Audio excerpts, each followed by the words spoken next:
nous allons, comme vous pouvez constater par rapport au titre, nous allons parler du multivers ou les multivers. Parce que selon les scientifiques, ils vont vous dire le multivers. Mais moi, je dis les multivers. On va vous expliquer, si le loi le permet, pourquoi on dit les multivers et non le multivers.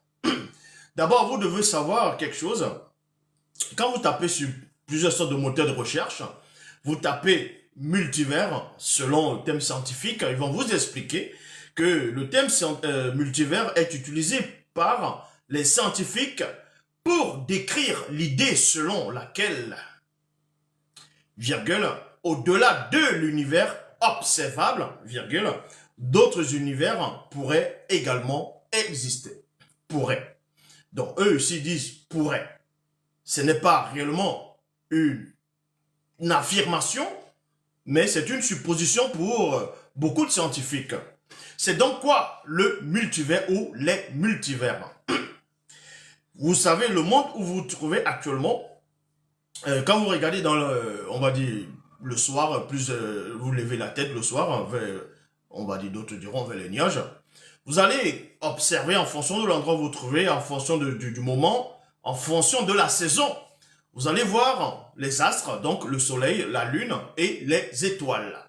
Et les étoiles, donc c'est-à-dire les astres, sont suspendus dans l'immensité de l'univers. L'univers connu. C'est ce que vous pouvez voir, en tout cas, une partie, un fragment de cet univers.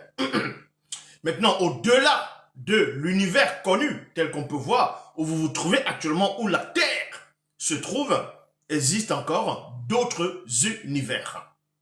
La question est de savoir quel est le but d'avoir créé les autres multivers, puisque dans l'univers connu où nous sommes présentement, on sait qu'il y a la lune, il y a le soleil, il y a les étoiles, il y a voilà, d'autres, les gaz, ainsi de suite, dans l'immensité de l'univers. Quel est donc le but des autres multivers ou des autres univers? C'est quoi le but?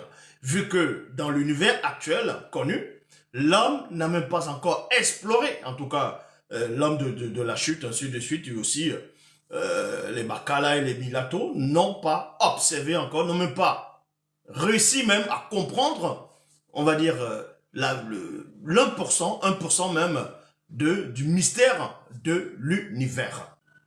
Moi, Moto, je fus sous la garde de mes frères aînés, les entités du grand ordre des choses.